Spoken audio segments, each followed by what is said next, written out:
अस्सलाम वालेकुम स्टूडेंट्स, कैसे हैं आप लोग। स्टूडेंट्स, उम्मीद है आप लोग खैरियत से होंगे। आज हम चैप्टर नंबर 16 का नेक्स्ट टॉपिक डिस्कस करने लगे हैं, करैक्टरिस्टिक्स ऑफ अल्टरनेटिंग करंट या एसी वोल्टेज। दोनों हम इनको करैक्टरिस्टिक्स को डिस्कस करेंगे। तो सबसे पहले स्टूडेंट्स, आज हमारा ऑब्जेक्टिव क्या है, हमने क्या क्या डिस्कस करना है।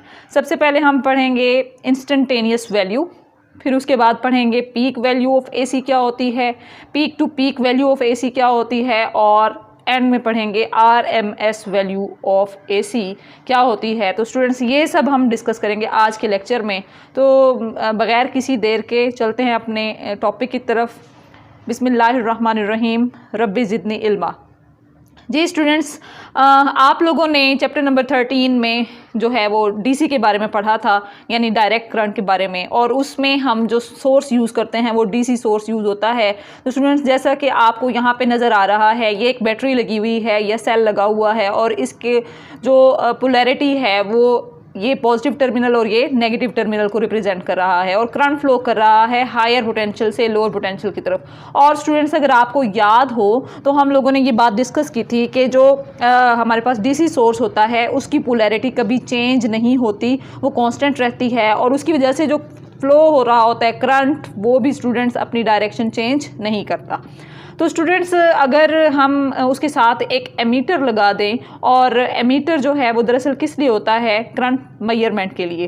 तो स्टूडेंट्स, ये करंट मेजरमेंट हमें मिल रही है, फॉर एग्जांपल, या आप सपोज कर लें 4 एम्पेयर्स की करंट मेजरमेंट हो रही है। तो स्टूडेंट्स, अगर हम इसको ग्राफिकली रिप्रेजेंट करना चाहें तो स्टूडेंट्स, ये हमने ग्राफिकली इसको रिप्रेजेंट किया है कि जब टाइम 2 सेकेंड्स था तब भी हमारे पास करंट 4 एम्पियर्स आ रहा था, जब 4 सेकेंड्स था फिर भी करंट 4 एम्पियर्स, और 6 सेकेंड्स पर भी और 8 सेकेंड्स पर भी। इसका मतलब ये है कि कांस्टेंट अमाउंट ऑफ करंट जो है इसमें से फ्लो कर रही थी सर्किट में से। तो इसका मतलब हुआ ये जो करंट इसमें से फ्लो कर रहा है ये डायरेक्ट करंट है। अब स्टूडेंट्स, हम लोग जब चैप्टर नंबर 13 में डायरेक्ट करंट को डिस्कस कर रहे थे तो हम ना तो उसकी इंस्टेंटेनियस वैल्यू के बारे में कह रहे थे, बात कर रहे थे, ना पीक वैल्यू के बारे में, ना एवरेज वैल्यू के बारे में। ऐसा क्यों था? तो स्टूडेंट्स, याद रखें, इंस्टेंटेनियस जो वैल्यू होती है करंट की, किसी भी करंट की, वो क्या होती है, eight any instant of time. फ़र्ज़ करें स्टूडेंट्स, मैं इस इंस्टेंट पे जो है वो करंट की वैल्यू देखना चाहती हूँ, तो मैं क्या करूँगी, मैं इसको ग्राफिकली यहाँ पे देखूँगी, और यहाँ पे देखें स्टूडेंट्स, इस इंस्टेंट पे भी करंट की वैल्यू कितनी है, 4 एम्पियर्स है। तो यहाँ स्टूडेंट्स मैंने लिख दी इसकी वैल्यू 4 एम्पियर्स, और उसके बाद ये हो जाएगी इसकी इंस्टेंटेनियस वैल्यू, जो कि डायरेक्ट करंट की एक्चुअल वैल्यू के बराबर है। फिर उसके बाद स्टूडेंट्स, अगर मैं पीक वैल्यू देखना चाहूँ तो पीक वैल्यू होती है हाईएस्ट वैल्यू ऑफ करंट। तो स्टूडेंट्स, मैं इस ग्राफ में जो है वो इसकी पीक वैल्यू देखूँ तो पीक वैल्यू, इसकी मैक्सिमम वैल्यू भी कितनी है स्टूडेंट्स, 4 एम्पेयर से ज़्यादा नहीं है। तो यहाँ पे इसकी पीक वैल्यू को भी मैं स्टूडेंट्स कितना लिख दूंगी, 4 एम्पेयर्स ही। और उसके बाद स्टूडेंट्स, एवरेज वैल्यू अगर मैं इसकी देखना चाहूँ तो इसकी एवरेज वैल्यू भी 4 एम्पेयर्स ही रहेगी। इट इज़ चेंज ना हो तो उनकी एवरेज वैल्यू वही सेम रहती है। तो स्टूडेंट्स, इसकी एवरेज वैल्यू भी कितनी होगी, 4 एम्पेयर्स। इसका मतलब है स्टूडेंट्स, हम डायरेक्ट करंट में इंस्टेंटेनियस वैल्यू, पीक वैल्यू और एवरेज वैल्यू का डिस्कस नहीं करते। वजह क्या है? क्योंकि तमाम वैल्यूज़ क्या होती हैं, सेम होती हैं, इसलिए हम इन टर्मिनोलॉजीज़ को वहाँ पे अप्लाई नहीं करते। लेकिन स्टूडेंट्स, जब हम एसी की बात करते हैं तो एसी में ऐसा नहीं होता। आप जानते हैं स्टूडेंट्स, एसी में क्या होता है, एसी में जो एसी सोर्स होता है वो अपनी पोलैरिटी चेंज कर रहा होता है। अब स्टूडेंट्स, फर्ज करें ए जो है वो पॉजिटिव हो, जब बी नेगेटिव हो, तो फिर स्टूडेंट्स करंट जो है वो फ्लो करेगा इस डायरेक्शन में, इस डायरेक्शन में और इस डायरेक्शन में। ठीक हो गया स्टूडेंट्स, यानी हायर पोटेंशियल से लोअर की तरफ, ए से बी की तरफ। और स्टूडेंट्स, जब ये जो ए है वो नेगेटिव हो जाएगा और बी पॉजिटिव हो जाएगा, पोलैरिटी रिवर्स हो जाएगी, तो फिर करंट जो है स्टूडेंट्स अपोजिट डायरेक्शन में फ्लो करेगा, बी से ए की तरफ। तो स्टूडेंट्स, जब हम इसको ग्राफिकली रिप्रेजेंट करते हैं तो ये ग्राफिकल रिप्रेजेंटेशन हो जाएगी एसी वोल्टेज या फिर स्टूडेंट्स अल्टरनेटिंग करंट की। तो हम यहाँ पे एसी वोल्टेज को डिस्कस कर रहे हैं, तो इसकी वोल्टेज जो हम लोग यहाँ पे डिस्कस कर रहे हैं स्टूडेंट्स, ये इसकी पीक वैल्यू है। ठीक है, ये इसकी मैक्सिमम वैल्यू है V0, और ये इसकी नेगेटिव मैक्सिमम वैल्यू है -V0। तो स्टूडेंट्स, यहाँ पे हम लोग अगर इंस्टेंटेनियस वैल्यू देखना चाहते हैं वोल्टेज या फिर करंट की, तो स्टूडेंट्स यहाँ पे मैंने एक ग्राफ बनाया हुआ है, तो मैं इसकी जो है वो आपको इंस्टेंटेनियस वैल्यू बताना चाहती हूँ कि अगर हम फाइंड करना चाहें तो कैसे करेंगे। स्टूडेंट्स फर्स्ट करें, मैं इस इंस्टेंट ऑफ टाइम पे यहाँ पे जो है वो फाइंड करना चाह रही हूँ करंट की इंस्टेंटेनियस वैल्यू। तो स्टूडेंट्स मैं क्या करूँगी, यहाँ पे इस पॉइंट पे मैं जो है वो फाइंड करना चाह रही हूँ। देखें स्टूडेंट्स ये 3 से मैच कर रहा है, इसका मतलब है इस पर्टिकुलर इंस्टेंट ऑफ टाइम पे इसकी वैल्यू कितनी है, 3 एम्पेयर्स। ठीक हो गया स्टूडेंट्स, तो ये इसकी क्या कहलाएगी, 3 एम्पेयर्स इसकी इंस्टेंटेनियस वैल्यू कहलाएगी, किसकी, करंट की। और वो कौन सा करंट होगा, अल्टरनेटिंग करंट। तो स्टूडेंट्स ये ग्राफिकल रिप्रेजेंटेशन दरअसल किसकी है, अल्टरनेटिंग करंट की। तो स्टूडेंट्स अब उसके बाद ये तो हो गया ना अल्टरनेटिंग करंट की इंस्टेंटेनियस वैल्यू को मैंने डिफाइन किया है, the value of alternating current eight any instant of time. और जब आप इसको मेजर करते हैं किसी भी रेफरेंस पॉइंट के थ्रू। और स्टूडेंट्स जब हम लोग बात करेंगे पीक वैल्यू की, तो पीक वैल्यू क्या होती है स्टूडेंट्स, पीक वैल्यू होती है मैक्सिमम वैल्यू। तो स्टूडेंट्स मैक्सिमम वैल्यू जो है यहाँ पे देखें आप लोग, ये इसकी 0 जो है ये मिनिमम वैल्यू है और इसकी मैक्सिमम वैल्यू कितनी आ रही है, 5 एम्पेयर्स। इसका मतलब ये हुआ स्टूडेंट्स 5 एम्पेयर जिसकी क्या होगी मैक्सिमम वैल्यू, और उसी को हम लोग नाम देते हैं पीक वैल्यू का। तो मैक्सिमम वैल्यू AC की जो है स्टूडेंट्स वो उसकी क्या कहलाती है, पीक वैल्यू। और उसके बाद यहाँ पे अगर हम नेगेटिव डायरेक्शन में आना चाहें, नेगेटिव डायरेक्शन में भी स्टूडेंट्स इसकी मैक्सिमम वैल्यू है और ये -5 एम्पेयर्स है, तो ये इसकी नेगेटिव पीक वैल्यू हो जाएगी। ठीक हो गया स्टूडेंट्स। अब हम लोग इसके बाद अगर कंसेप्ट लेना चाहें पीक टू पीक वैल्यू का, तो students peak to peak value क्या होती है, पीक टू पीक वैल्यू होती है अगर ये पॉजिटिव पीक वैल्यू है और ये वाली जो है ये नेगेटिव पीक वैल्यू है, तो पॉजिटिव पीक वैल्यू और नेगेटिव पीक वैल्यू को जब हम दोनों को जमा करें तो जो जवाब आएगा स्टूडेंट्स वो हमारे पास क्या कहलाएगा, पीक टू पीक वैल्यू। ये याद रखिएगा स्टूडेंट्स। तो यहाँ पे इसकी जो पीक वैल्यू है वो I0 है और यहाँ पे हमारे पास स्टूडेंट्स -I0 है। लेकिन जब हम इस करंट की peak to peak value find करेंगे तो हम I पीक टू पीक लिख देंगे स्टूडेंट्स, और इसको हम जो इसकी पॉजिटिव पीक वैल्यू थी वो कितनी थी, I0, और नेगेटिव का साइन इग्नोर कर दें तो ये फिर से इसका सम कर दें I0, तो आपके पास ये नेगेटिव पीक वैल्यू I0 हो जाएगी। तो इन दोनों को जमा करें तो जवाब आपके पास आ जाएगा 2I0, और इसको हम लोग नाम देते हैं पीक टू पीक करंट का। ठीक हो गया स्टूडेंट्स। और यही बात हम करेंगे किस केस में, जब हम लोग peak to peak value calculate करेंगे वोल्टेज की। बस आपने करना क्या है, पॉजिटिव पीक वैल्यू और नेगेटिव पीक वैल्यू एक साइकिल में दोनों को आपने जमा कर देना है, आपने साइंस को वहाँ पे कंसीडर नहीं करना। चलते हैं स्टूडेंट्स इसकी थ्योरी की तरफ कि इसकी थ्योरी हमें क्या बताती है। जी students, instantaneous value, the value of current और वोल्टेज, करंट या वोल्टेज दोनों की जब हम लोग इंस्टेंटेनियस वैल्यू की बात करते हैं in a circuit at any instant of time, किसी भी वक्त के लम्हे में हम जो मालूम कर रहे होते हैं वो उसकी क्या कहलाती है, instantaneous value measured from some reference point, और किसी रेफरेंस पॉइंट के रेफरेंस से हम लोग मालूम करना चाहें तो इसके स्टूडेंट्स आप लोगों को मैंने जो अल्टरनेटिंग करंट और वोल्टेज की इक्वेशन थी पहले ही बताई हुई है प्रीवियस लेक्चर में। V = V0 sine of theta भी लिख सकते हैं और V = V0 sine of 2π/t multiply by small t भी लिख सकते हैं। तो स्टूडेंट्स ये हमारे पास वोल्टेज की इक्वेशन है और करंट के लिए I = I0 sine of theta या फिर I0 sine of 2π/t multiply by small t। तो इन दोनों में स्टूडेंट्स अगर आप देखना चाहें तो ये हमारे पास जो I और V है, ये जो दोनों वैल्यूज़ हैं ये दरअसल किसको रिप्रेजेंट कर रही हैं स्टूडेंट्स, ये रिप्रेजेंट कर रही हैं instantaneous value of voltage and instantaneous value of current.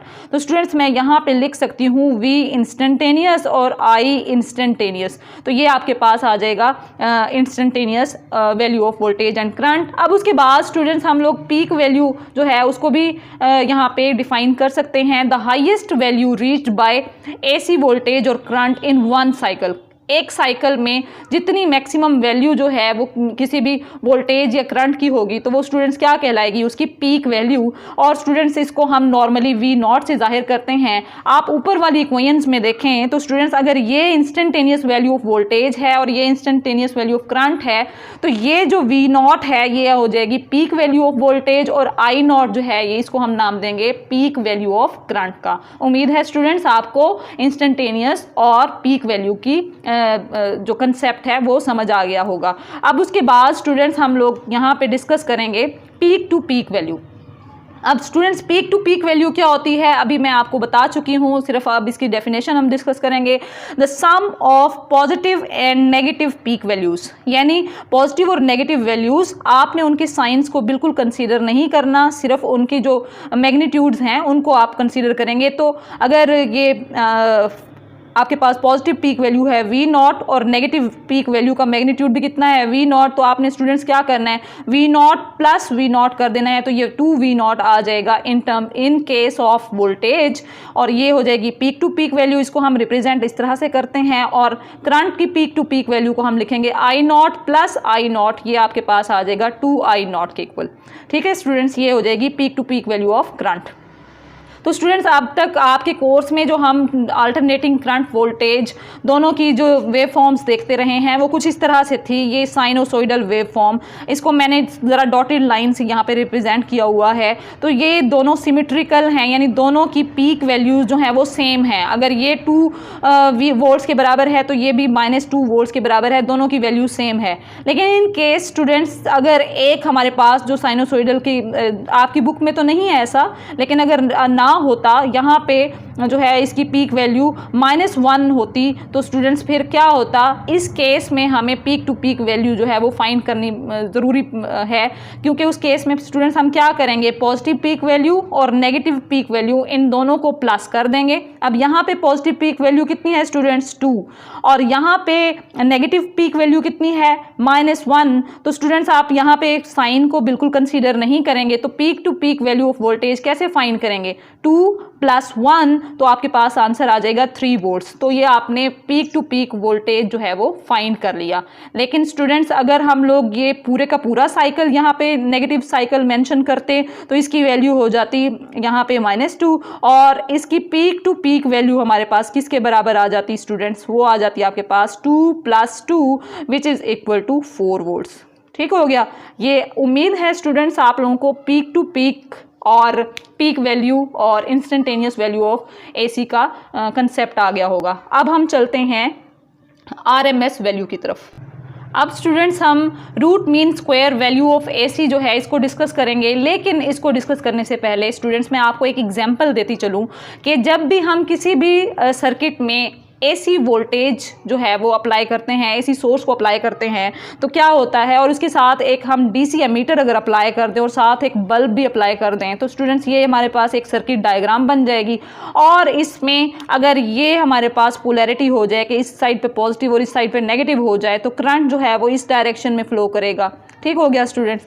अब आप को पता है कि जब हमने एसी सोर्स लगाया हुआ है तो polarity after each half interval of time जो है वो चेंज होती रहेगी आधे आधे टाइम पीरियड के बाद, और स्टूडेंट्स पोलैरिटी चेंज होने की वजह से डायरेक्शन ऑफ करंट भी चेंज होती रहेगी। लेकिन स्टूडेंट्स यहाँ पे हमने कनेक्ट किया हुआ है डीसी एमीटर, और डीसी एमीटर चूंकि यहाँ पे कनेक्ट किया हुआ है स्टूडेंट्स, तो अब डीसी एमीटर क्या करता है, ये जो वैल्यू है इसको एवरेज करके शो करता है।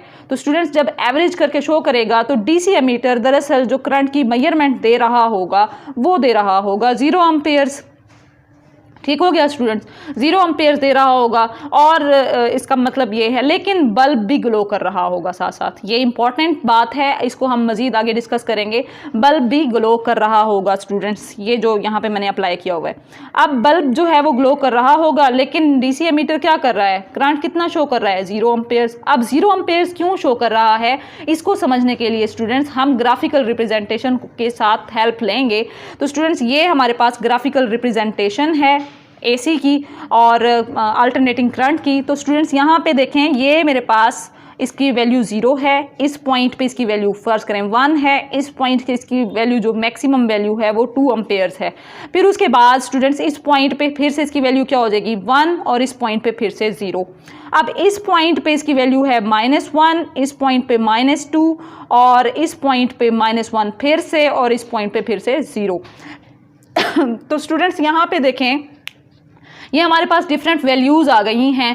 तो डीसी एमीटर क्या करता है, इस करंट को एवरेज करके दिखा रहा होता है। तो स्टूडेंट्स यहाँ पे हम अगर इनकी एवरेज वैल्यूज़ लें इन तमाम पॉइंट्स की, ये मेरे पास पॉइंट जो है ये 1 है, ये रिप्रेजेंट कर रहा है 2 को, ये फिर से 1 को, ये 0 को, ये फिर -1 को, ये -2 को, ये -1 को और ये फिर से 0 को। तो इन तमाम को स्टूडेंट्स हम प्लस करके और इनकी टोटल नंबर ऑफ रीडिंग्स पे डिवाइड कर दें तो स्टूडेंट्स हम क्या फाइंड कर लेंगे, हम average value of current find करेंगे। और यही जो है वो डीसी एमीटर कर रहा है। तो स्टूडेंट्स चलिए देखते हैं इसकी एवरेज वैल्यू क्या फाइंड होगी।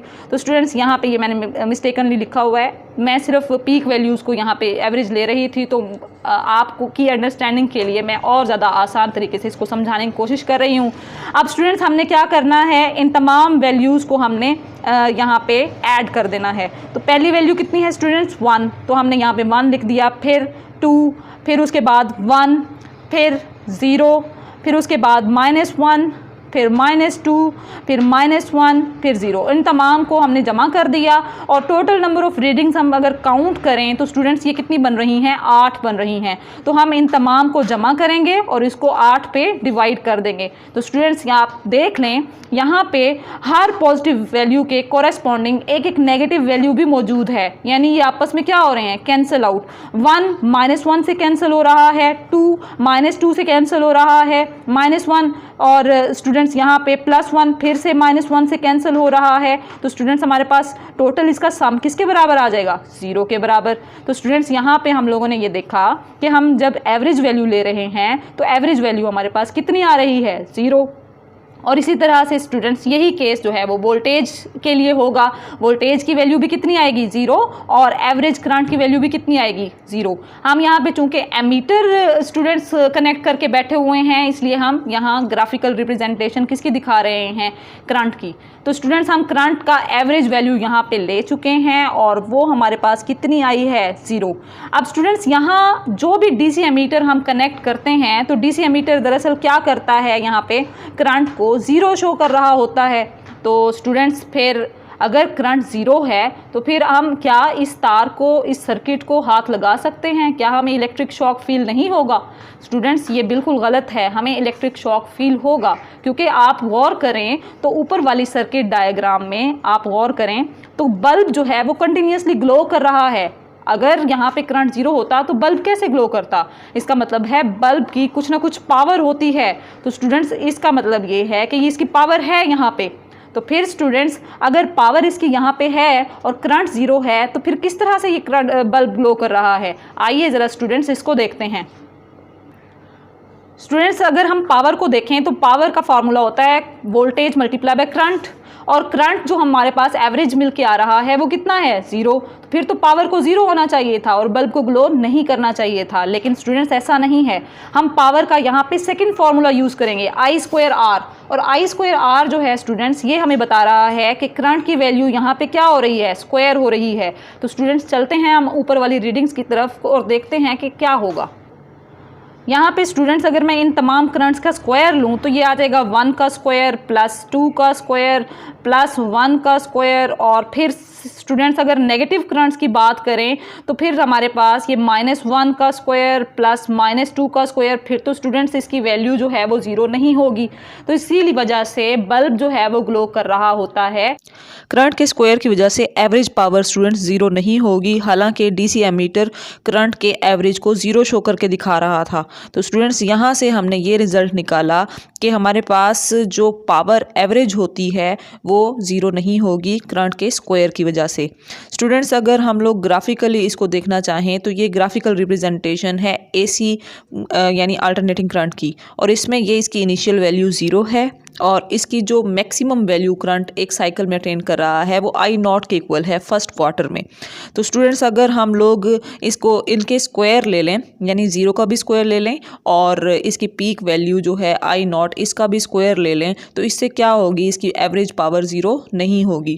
तो स्टूडेंट्स इसी कंसेप्ट को एसी एमीटर जो है वो यूज़ करता है और वो क्या करता है, तमाम करंट्स या वोल्टेज की वैल्यूज़ को वो स्क्वायर करके फिर उनका मीन लेता है और फिर एंड में उसका रूट लेके RMS वैल्यू हमें दे रहा होता है जो ज़ीरो नहीं आती। हालांकि DC एमीटर क्या करता है, हमें ज़ीरो वैल्यू शो कर रहा होता है एवरेज ऑफ करंट। फ्रेंड्स यहाँ पे हम ऐसा ही करेंगे, हमारे पास इनिशियल वैल्यू ऑफ करंट है 0 और फाइनल वैल्यू ऑफ करंट है आई नॉट। तो स्टूडेंट्स हम यहाँ पे ये करेंगे कि इनिशियल वैल्यू ऑफ करंट को 0 लिख देंगे, फाइनल वैल्यू ऑफ करंट को आई नॉट के इक्वल लिख देंगे और सबसे पहला स्टेप हम क्या करेंगे, हम स्क्वायर ऑफ करंट कर लेंगे। तो स्टूडेंट्स हमने कर लिया, इनिशियल वैल्यू का स्क्वायर 0 का स्क्वायर आ जाएगा और फाइनल वैल्यू ऑफ करंट का स्क्वायर आ जाएगा आई नॉट स्क्वायर। अब उसके बाद स्टूडेंट्स हम नेक्स्ट स्टेप क्या करेंगे, हम इनका मीन लेंगे, इन स्क्वायर ऑफ करंट्स का क्या करेंगे, मीन ले लेंगे। तो स्टूडेंट्स यहाँ हमने मीन स्क्वायर ऑफ करंट ले लेना है और वो कैसे करना है, हम 0 square plus I not square divided by 2 कर लेंगे। ठीक हो गया स्टूडेंट्स। तो ये हमारे पास किसके बराबर आ जाएगा, ये हमारे पास वैल्यू आ जाएगी आई नॉट स्क्वायर डिवाइडेड बाय 2। ठीक हो गया स्टूडेंट्स। अब आपने क्या करना है, नेक्स्ट स्टेप में यहाँ पे students mean square of current जो है इसका हम आई नॉट स्क्वायर डिवाइडेड बाई 2 आ गया है। और स्टूडेंट्स आपको पता है कि जब हम लोग इसका स्क्वायर लेते हैं किसी भी वैल्यू का तो वो उसका डबल हो जाता है, तो इस तरह से तो वैल्यू ऑफ करंट डबल हो जाएगी। तो हम इसको स्टूडेंट्स कैसे नॉर्मलाइज करेंगे, हम इन मीन स्क्वायर वैल्यूज़ जो हैं, मीन स्क्वायर ऑफ करंट जो है इसका स्क्वायर रूट ले लेंगे। इसका स्टूडेंट्स हम क्या ले लेंगे, स्क्वायर रूट। तो हम यहाँ पे स्क्वायर रूट ले लेंगे तो ये आ जाएगा जी हमारे पास स्क्वायर रूट। अब आप इसका स्क्वायर रूट ले लें ऊपर वाली वैल्यू का, तो ये हमारे पास किसके बराबर आ जाएगा, ये आ जाएगा आपके पास I naught divided by square root 2। ठीक है। और स्टूडेंट्स आप गौर करें तो आर रूट मीन स्क्वायर को हम क्या लिखते हैं, RMS, और ये किसके लिए है, करंट के लिए है। तो ये हमारे पास आ जाएगा IRMS which is equal to I naught divided by square root 2। ठीक है स्टूडेंट्स, उम्मीद है आपको इसका कंसेप्ट समझ आ गया होगा, स्क्वायर रूट 2 क्यों लिया हमने। अब स्टूडेंट्स हमारे पास IRMS जो है वो किसके बराबर आ जाएगा, 0.7 आई नॉट के इक्वल। तो इसका मतलब ये हुआ स्टूडेंट्स कि हमारे पास रूट मीन स्क्वायर वैल्यू जो है वो आई नॉट यानी पीक वैल्यू ऑफ करंट का 70% होती है। क्यों स्टूडेंट्स, ऐसा कैसे मुमकिन हुआ, तो स्टूडेंट्स 0.7 को मैं लिख सकती हूँ 70 डिवाइडेड बाय 100। 0.7 को स्टूडेंट्स हम कैसे लिख सकते हैं, 70 डिवाइडेड बाय 100, और 70 डिवाइडेड बाय 100 को हम लिख सकते हैं 70%। ठीक है स्टूडेंट्स, तो पीक वैल्यू ऑफ करंट जो है उसका 70% वो किसको रिप्रेजेंट कर रहा होता है, वो रिप्रेजेंट कर रहा होता है root mean square of current को। वो किसको रिप्रेजेंट कर रहा होता है, root mean square of current या फिर root mean square of voltage भी आप कह सकते हैं। तो स्टूडेंट्स यहाँ पे हम अगर रूट मीन स्क्वायर वैल्यू लेना चाहें करंट की, तो स्टूडेंट्स आपको पता है कि अगर ये आई नॉट है तो ये यहाँ पे इसका हाफ बन जाएगा, ये इसका क्या होगा, half I naught divided by 2, यानी 0.5 आई नॉट यहाँ पे बन रहा है।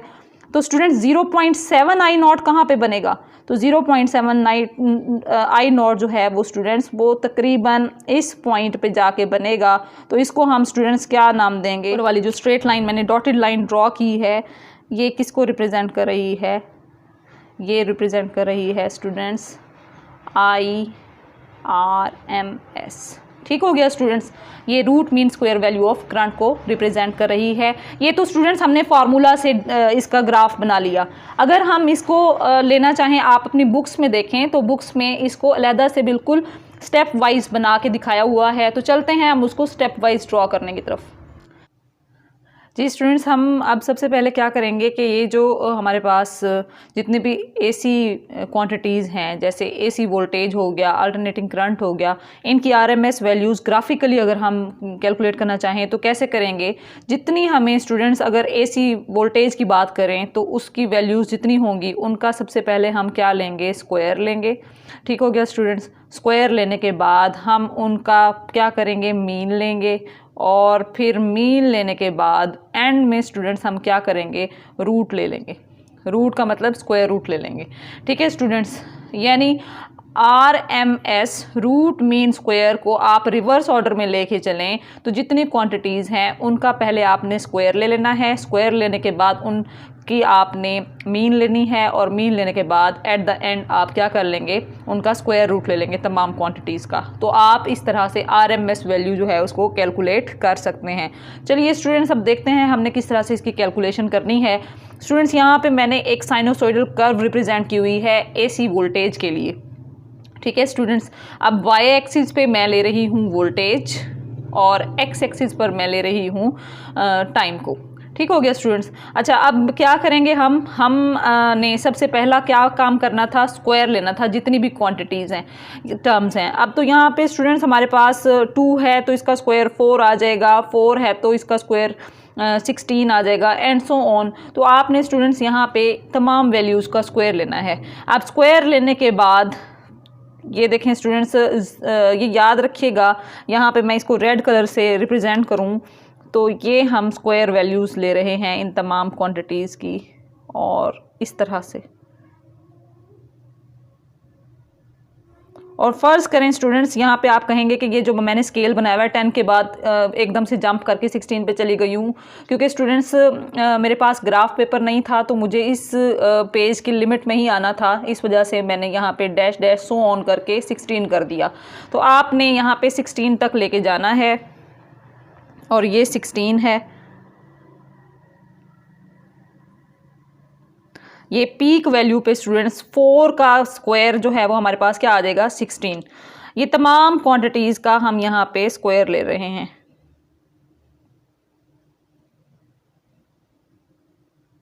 इस तरह से।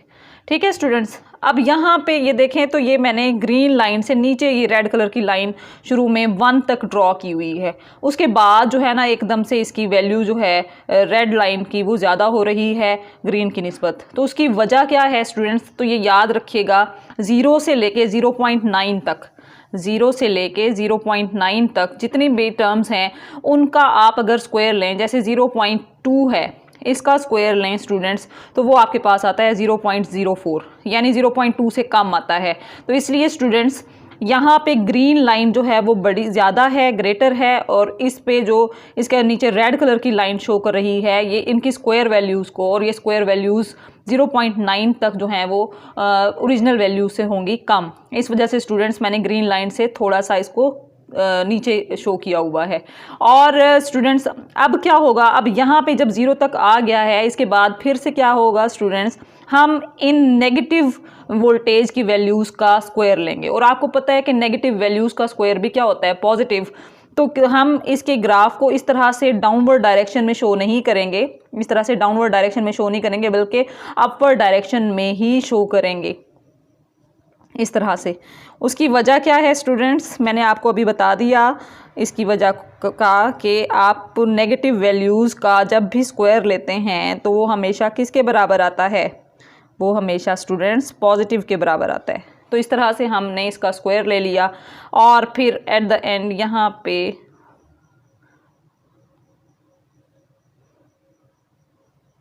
फिर से हम स्टूडेंट्स इन तमाम क्वांटिटीज़ का स्क्वायर लेंगे और इस तरह से। तो स्टूडेंट्स यहाँ पे बना के दिखाने का मकसद सिर्फ ये था कि ये तमाम टर्म्स का स्क्वायर जो है, ये रेड कलर की लाइन स्क्वायर वैल्यूज़ को शो कर रही है, वोल्टेज के स्क्वायर वैल्यूज़ को। तो ये आपके पास यहाँ पे स्टूडेंट्स आ जाएगा V0 का स्क्वायर। ये आपके पास अगर V0 है स्टूडेंट्स तो ये क्या हो जाएगा, V0 का स्क्वायर। अब स्टूडेंट्स हम लोगों ने क्या करना है, V0 स्क्वायर हमने सबसे पहला स्टेप क्या किया था, V0 स्क्वायर हमने यानी तमाम जितनी भी वैल्यूज़ हैं उनका क्या कर लिया, स्क्वायर ले लिया। स्क्वायर लेने के बाद नेक्स्ट स्टेप क्या करना है, मीन लेना है। यानी मीन कैसे लेंगे, आपके पास इनिशियल वैल्यू ऑफ वोल्टेज है 0 और फाइनल वैल्यू है V0 स्क्वायर। तो आपके पास ये आ जाएगा 0 plus V0 square divided by 2। तो आपके पास आंसर आ जाएगा V0 स्क्वायर डिवाइडेड बाई 2।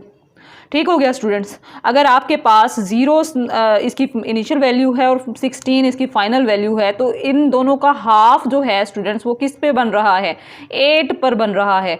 तो स्टूडेंट्स यहाँ पे मैं 8 को अगर रिप्रेजेंट करना चाहूँ तो इसको मैं ब्लू कलर से रिप्रेजेंट करती हूँ। तो ये आप यहाँ पे देखें, ये ब्लू कलर से मैंने इसको रिप्रेजेंट किया हुआ है वी नॉट स्क्वायर बाय 2 को, ये इस जगह पे, ये किसको रिप्रेजेंट कर रहा है, V naught square divided by 2, ठीक है। यानी वी नॉट स्क्वायर जो है आपके पास आ रहा है उसका आप मीन ले रहे हैं। मीन लेने के बाद नेक्स्ट स्टेप स्टूडेंट्स हमने क्या करना है, रूट ले लेना है, यानी स्क्वायर रूट लेना है। आप देखें तो वी नॉट स्क्वायर जो है किसी भी क्वांटिटी का स्क्वायर हमेशा असल वैल्यू से ज़्यादा होता है। 2 का स्क्वायर हमेशा 4 होता है, 4 का स्क्वायर हमेशा 16 होता है। यानी जब भी किसी क्वांटिटी का आप स्क्वायर लें तो स्क्वायर हमेशा क्या हो जाता है, ज़्यादा हो जाता है। तो इसको हम अगर कम करना चाहें तो कैसे करेंगे, हम स्क्वायर रूट ले लेंगे। तो स्क्वायर रूट लें स्टूडेंट्स, तो 4 का स्क्वायर रूट लेंगे तो वो 2 के बराबर आएगा, 16 का स्क्वायर रूट जो है वो 4 के बराबर आएगा। तो यहाँ पे स्टूडेंट्स हमने स्क्वायर रूट ले लेना है V naught square divided by 2 का। तो आप स्क्वायर रूट लें तो वो आपके पास किसके बराबर आ जाएगा, हाँ जी स्टूडेंट्स, ये आप मैं यहाँ पे कर रही हूँ V naught square divided by 2 और इसका स्क्वायर रूट ले लें तो आप यहाँ पे वी नॉट स्क्वायर का स्क्वायर रूट वी नॉट के इक्वल आ जाएगा डिवाइडेड बाय अंडर रूट 2। और स्टूडेंट्स इसको मैं लिख सकती हूँ 0.707 वी नॉट के इक्वल। ठीक हो गया स्टूडेंट्स, यानी वी नॉट जो आपके पास यहाँ पे है उसका 70%, अगर मैं यहाँ पे कहूँ इसको स्टूडेंट्स मैं यूँ भी लिख सकती हूँ 0.7 को मैं 70 डिवाइडेड बाय 100 भी लिख सकती हूँ, और 70 डिवाइडेड बाय 100 को हम लिख सकते हैं 70%। तो स्टूडेंट्स ये आपके पास पीक वैल्यू का 70% होगा। अगर पीक वैल्यू इसकी 4 तक आ रही है, ये इसकी पीक वैल्यू है, तो स्टूडेंट्स ये इसकी पीक वैल्यू का हाफ हो जाएगी। तो यहाँ पे स्टूडेंट्स इसके करीब इस पॉइंट इस जगह पे आपके पास जो है VRMS बनना शुरू हो जाएगी। और इसको स्टूडेंट्स मैं पिंक कलर से रिप्रेजेंट करूँगी ताकि आपको क्लियर हो कलर्स से। ये आपके पास जो पिंक कलर है ये किसको रिप्रेजेंट कर रहा है, ये स्टूडेंट्स रिप्रेजेंट कर रहा है VRMS, root mean square value of voltage को। तो स्टूडेंट्स ये थे हमारे पास calculation of root mean square voltage. इसी तरह से हम रूट मीन स्क्वायर जो करंट की है वो हम फाइंड करते हैं और तमाम वैल्यूज़ इसी तरह से प्लॉट करेंगे जैसे हमने वोल्टेज के केस में की हैं। स्टूडेंट्स अब ये याद रखिएगा, इंपॉर्टेंट इन्फॉर्मेशन मैं आपको देने लगी हूँ कि जब भी हम किसी भी AC एमीटर को DC एमीटर को यूज़ करते हैं तो हमें एवरेज मिल रही होती है 0, लेकिन जब हम AC एमीटर को किसी भी सर्किट में कनेक्ट करते हैं तो वो हमेशा हमें रूट मीन स्क्वायर वैल्यू देता है। वो एवरेज वैल्यू नहीं होती बल्कि वो क्या होती है, रूट मीन स्क्वायर वैल्यू। यानी अगर आपके घर में कोई वोल्ट मीटर लगा हुआ है या एमीटर लगा हुआ है तो वोल्ट मीटर अगर आपको 220 वोल्ट्स दे रहा है तो वो उसकी RMS वैल्यू होगी। तो मोस्टली स्टूडेंट्स वो RMS वैल्यूज़ को ही रिप्रेजेंट कर रहा होता है, पीक वैल्यू नहीं होती, ना ही कोई और वैल्यू होती है। तो ये आपसे ऑब्जेक्टिव में भी पूछा जा सकता है।